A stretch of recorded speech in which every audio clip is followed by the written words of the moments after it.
Welcome to the new season of the Live Your Spa Life show. The Spa in Spa Life stands for Seek Power Always, that divine power within you to do what you're here to do. The theme for this season is intentional living. Amazing people like you share ways to live by design and with purpose to ensure that this short ride of life occurs with choice, physically, financially, spiritually, and in your relationships to create a world-class life. In these times of uncertainty, it's time for you to move past the distractions and start trusting yourself more through your God-giving knowingness. No one truly knows better what's best for you than you. In this season, you'll have plenty of examples of people choosing their best life and creating a positive impact through intentional living. Thank you for sharing your precious time with us and being part of the Live Your Spa Life conversation.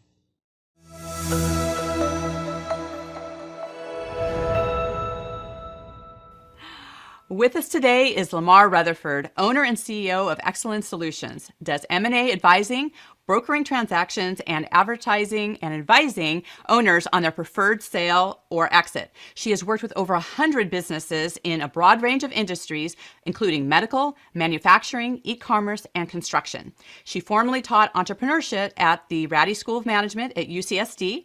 She founded and operated and sold 3 of her own businesses, did brand marketing for Nestle, Disney, and Belmond, and has helped launch 3 internet startups and 2 B2B software companies. She's earned her CPA at Arthur Andersen and Company, graduated from the University of Washington, and did her MBA at the Tech School at Dartmouth College. For fun, she plays polo, dances tango, and writes fiction novels such as Code Y. Lamar, welcome to the show. Thank you, Diane. Thanks for the great introduction. Absolutely. Well, I love what you're up to, and you have such a variety of things that you are up to. And I'd like to start with you teaching entrepreneurship, because I've found that entrepreneurship can be just this, it has to be almost this personal drive of what you're doing and what you love. And I think that there's a lot of things that people don't see in that. Tell us a little bit about when you were teaching that, and what do you think are some of the blind spots for people who get into the entrepreneurial world? Okay. Yeah, I taught entrepreneurship to undergrads at the Rady School of Management for 8 years. And so talked to a lot of students. And I think blind spots, well, we would start off with the first big blind spot is, why are you doing entrepreneurship? And I would get all kinds of reasons of, I want to be on my own, I want to take a certain product to market, or that sort of thing. But, a lot of reasons why people really go into entrepreneurship is they're building value. And that value is in an entity and also jobs. And there's also stats that entrepreneurs give back the most to their communities. And so there's a lot of very good reasons, but ultimately you want to understand that you're building value in a company, and how do you do that? And so that was part of the journey. Yeah, absolutely. Well, and also a lot of companies are very dependent on the founder, the person who has kind of like the largest skill set in that. So when you're talking to people about building their value and selling it, how is it that there's that smooth transition where like the biggest talent isn't part of that package? Well, so it's interesting. A lot of times entrepreneurs, once they grow a business, aren't the best people to run a large entity.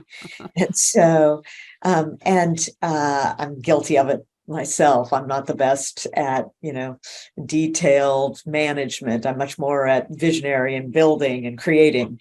And that's true for a lot of entrepreneurs. And so there's often kind of a natural transition once it gets to a certain size.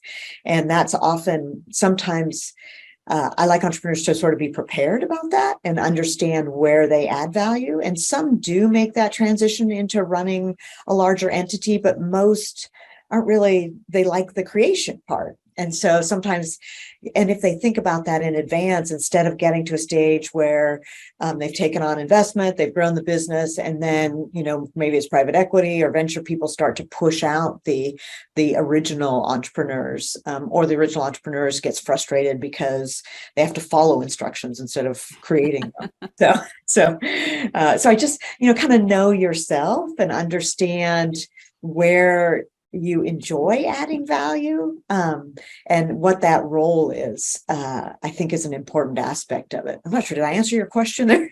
Yeah, absolutely. It's interesting because you're right, especially when I think as entrepreneurs, you like being in the visionary and the creation. And then when you get into the minutia, that's where team comes in, right? And being able to see what staying in your own lane and being able to see like how you can have other people support you in the other aspects. So I think those are all really important things for people to look at. Yeah, and one aspect of an entrepreneur is a lot of times they're successful because they control things so much, but at a certain stage they have to learn to delegate, and that can be a challenging step for some people. So it's important to be aware of, how you delegate and how do you manage people if you really want to grow. Yeah, absolutely. And there's so many different phases of a company as well. And I'm thinking of, one person in particular that I've been doing some consulting with and in her company, and she has stepped in and out of her company at different levels at different times because as things have shifted, it's like no one knows that aspect of the business, like she does. And so, just when she thinks she's walking away and has delegated, a new evolution has happened, and she's found that she's had to step in. What do you share with people who, as they're going to those next stages and to not always be the one that jumps back in? Well, so anytime you're like, especially business owners that are selling businesses, one of the important things is that the business isn't entirely dependent on them. And so processes and procedures are a big part of it, and systems. So that's kind of a baseline. But you're talking about with new innovation and new direction. And that's a harder thing to systematize, so to speak. But she has to look for people who have some of those qualities of the analysis and the and understanding how to evaluate which opportunities are the right. And they tend to be a little bit different mindsets in organizations.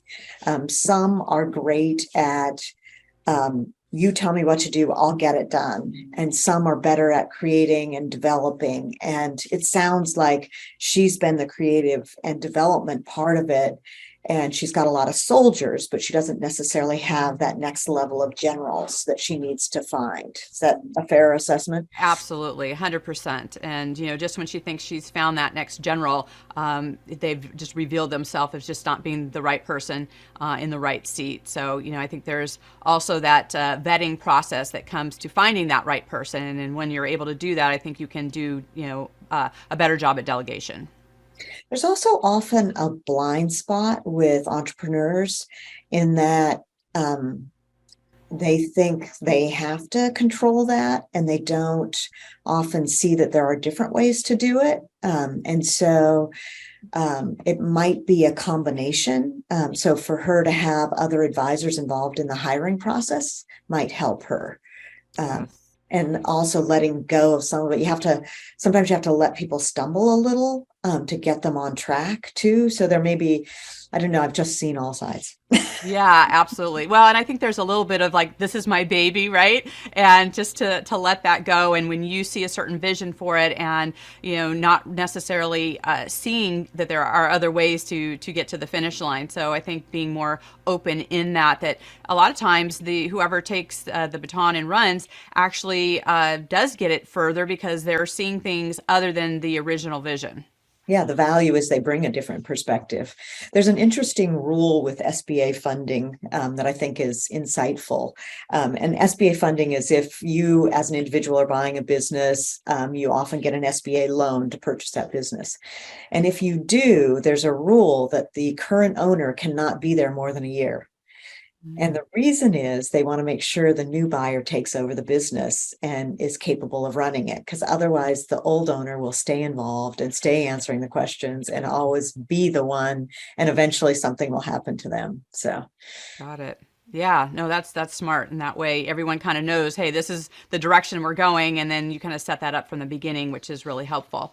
A lot of times, there are fear, right? Different types of fear that come up, and people look at fear in a lot of different ways. And you talk about fear as being a learning opportunity. Can you talk a little bit about your process about getting beyond fear and how you can actually utilize it?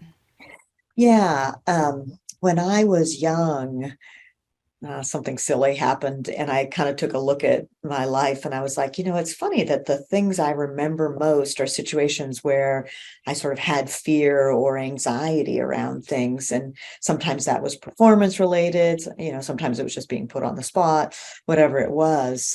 It was not, dangerous situations at that stage. And so I was like, well, it's interesting that those were the most memorable moments of my life. Maybe I should look at that closer and not be afraid of finding those or avoiding those situations or finding those situations. And so I think that was kind of a gift, because throughout life, if I am afraid of that next step, I sort of have the attitude of maybe that's what I need to do. And so that's the first part of it, is like, okay, understanding why am I afraid, and is that a growth opportunity? And then potentially, if it succeeds, it could be more amazing than if I just keep going, doing what I'm doing. And then the next level of that is doing the analysis of, if I do that and completely fail, what's the real downside of it? And just understanding, can I deal with that? And if I can, then, evaluating compared to the upside. I mean, the upside has to outweigh the downside. Right. But if, the downside is something you can work through, then it's worth taking the risk. And so, yeah, just really understanding that downside and embracing that, like, could I handle that? I think helps move forward on things that might be challenging or push you a little. Yeah, absolutely. I think that when you're able to break it down and look at it from different areas and then just kind of take that step towards it, you can really see that it's maybe not as fearful as you think that it is, right? Or you can look at different ways of just looking at it, right? And so how you approach it and your mindset in it can also be a big aspect. And, you talked about how you weren't in physical danger at the time, but you did have a pretty challenging situation when you were in Africa. And, this is kind of how you reacted to a situation, really kind of set you on a different path on how you kind of stood up for yourself and how you looked at things. I'd love for you to share that story. Yes, we all do stupid things. Unfortunately. Yeah, I was in Africa, and it had to do with purchasing some candlestick holders that were $5, so not a big purchase. And one little African boy turned me over to another one because he had a bigger opportunity to get a better deal. And so apparently the one boy that he turned me over didn't pay the other boy. So it was this drama. So we were in a camp that was enclosed, but we were about a mile from where the market was. And so the one that didn't get paid came and tried to get me to come out. And so I finally came out and walked into town with him and his buddies. And some of his buddies were teenage boys, probably 16, 17. And it was getting dark, and they were trying to find this other little boy and just have me tell him to pay the other one. And what I realized was that they weren't finding him, and they were getting more and more upset. And so I turned around and started to go back, and they realized that I was just going back, and they got angry because they didn't resolve this. And so they were starting to get really angry with me and threatening me, to the point of trying to stop me and doing air punches in my face to try and get me intimidated. And the reality was they could have done harm, right? And but instead of being afraid, I kept walking, and I just looked at him and glared at him and said, don't you, go ahead. You don't dare, because your community is reliant on being able to work with tourists. And so they backed down, fortunately. Otherwise, would have been a different story. Right, absolutely. Well, and you were able to kind of plead to the bigger picture for them, and were able to kind of de-escalate that situation. But it's interesting when you're in like a bully situation and how people respond to that, right? And because that's how it works with people who are being bullied, is that they try and be intimidating to you, right? And even if they felt wronged in that, I mean, obviously going to the physical step wouldn't have helped those things. So for you to be able to keep your head cool in that situation and be able to safely move away from that. It's a great example for people to be able to stand up for themselves, but also to be smart about it as well. So Yeah. Yeah. definitely. I mean, I So kept walking. I only yes. gotta stay there. Yes, absolutely, definitely. So, in our journeys, especially in life and business, there's a lot of things that can have us feel kind of disempowered. And you had a situation in business, right, where you didn't realize that you were actually in business with a narcissist, kind of sociopath kind of person, and that is a very can be dangerous personality. That can be a challenging personality to reason with. Can you talk a little bit about once you realized that that's who you were in partner with, and how you were able to just get out of that? What were some of the things that you noticed about that? Yeah, it was a very difficult situation. And I had majority ownership, but I still couldn't really control his behavior.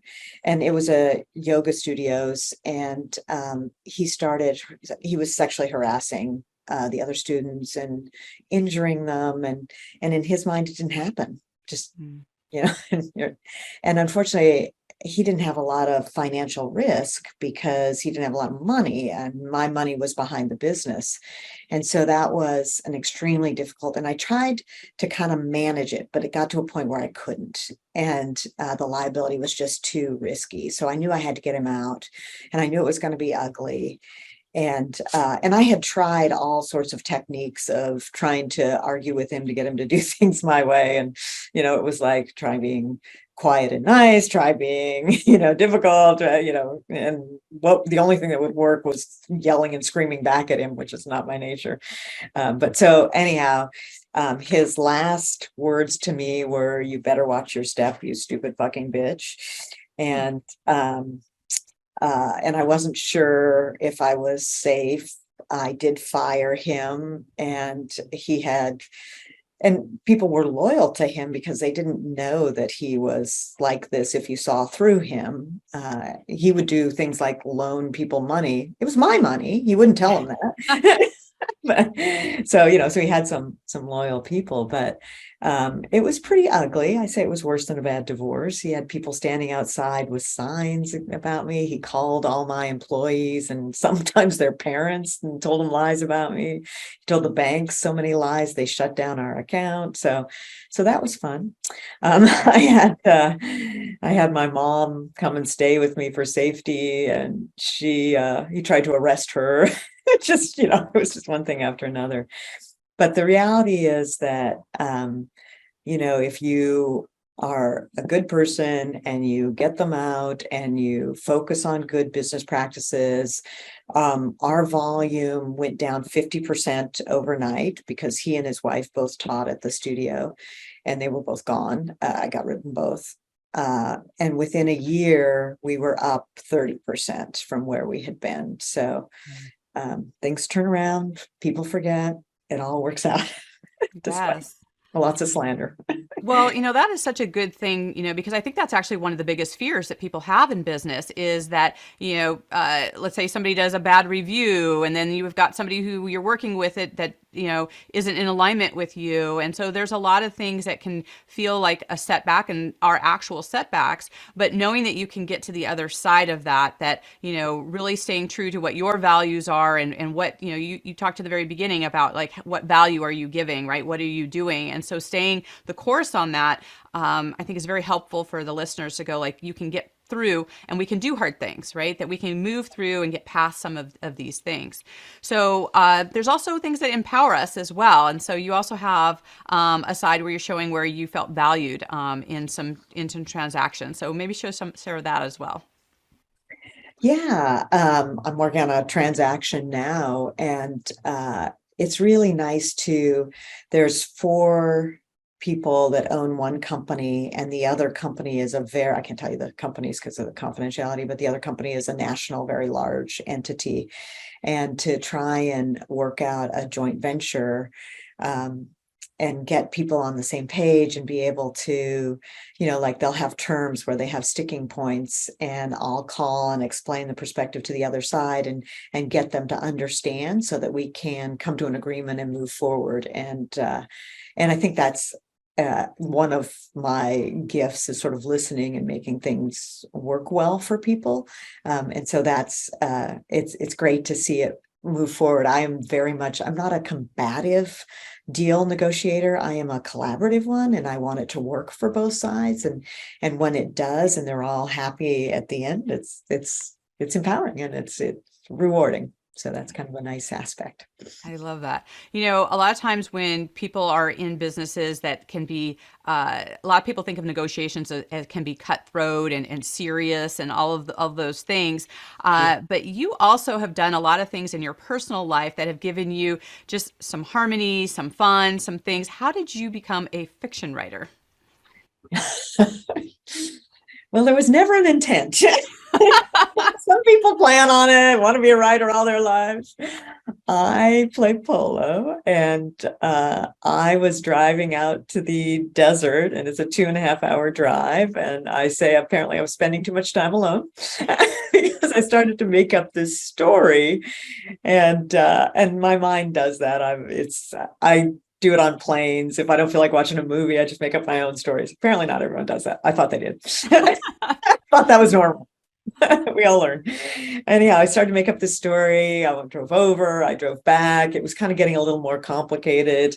And I told one of my friends about it. And, he's sitting down listening for like 30 minutes as I go through the whole story. So I was like, maybe it's a decent story. And so then I started to write it down to kind of keep track of what was going on, and kept going. And 18 months later, I had a 400+ page story. And I honestly was like, well, what do I do with this? Right.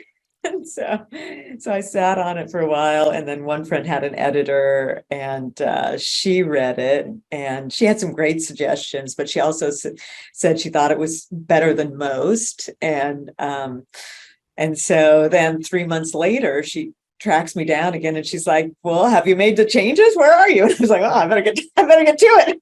And so she's like, your story really stuck with me. So I edited the changes and then worked to get it proofread and that sort of thing. And then I tried to go to publishers, but I guess the common thing now is that you kind of launch a book, build an audience, and then go to publishers. So I don't know, but Code Y, I've gotten lots of great reviews and feedback on it, and it's just a fun escape. So fun. I love it. So what's important to you in the work that you do?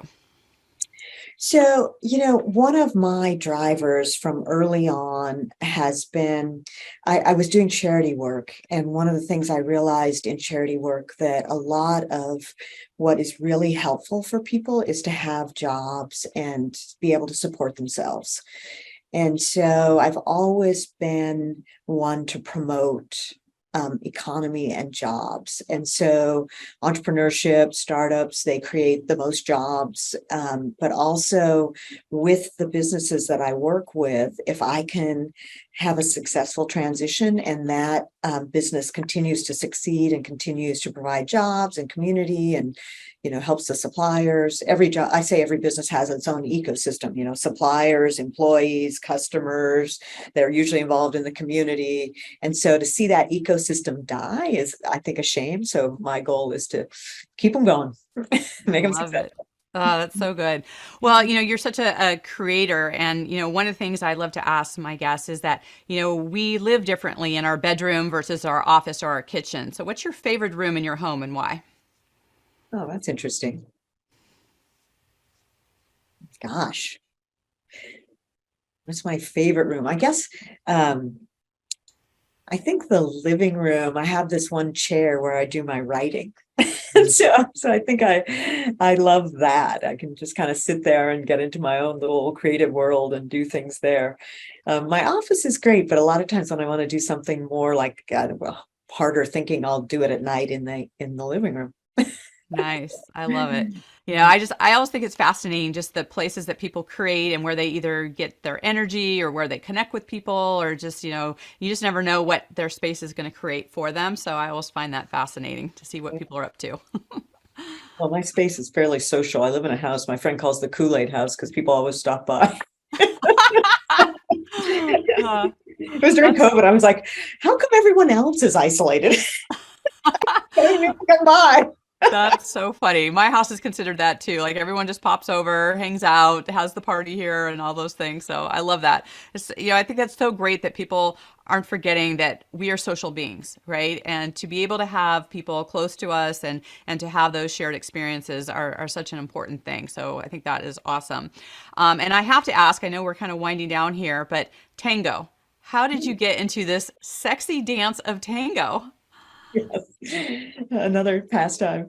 I've always loved to dance. It's just one of the things I enjoy. And I took some tango lessons when I was in Seattle years ago, and it was purely because I wanted to sign up for some kind of dance, and that one was on the next Tuesday, and the others had already started their series, so I signed up for tango and got involved in it. And then down here, I have a partner who he's a good dancer, and so we've done a lot of tango, and it's it's funny, but for me, it's easy to move my hips, and tango, you move your hips very little. So it's kind of a new challenge and a Yeah. different style. So that's Yeah. how I got in.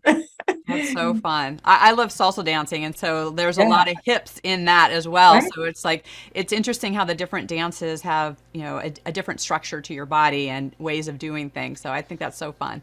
Right. Yeah. And the salsa is probably much easier for me. So that's why this is kind of a new challenge. But apparently they use tango a lot for people with mental challenges and that sort of thing because of the connection you have to have. So it's interesting from that perspective. It's Oh, really good for you for memory too.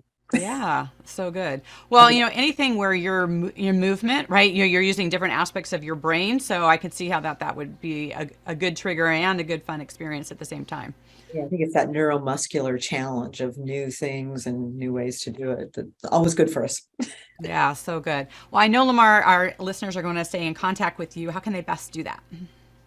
They're welcome to call 619-333-6296 or email Lamar at excellensolutions.com. And I can spell that if that's helpful. We'll also put it in the show notes as well, so people will be able to click on that and go. So that'll be perfect. All So, right. and I love hearing those 619s because that's old school San Diego, and mine's a 619 as well.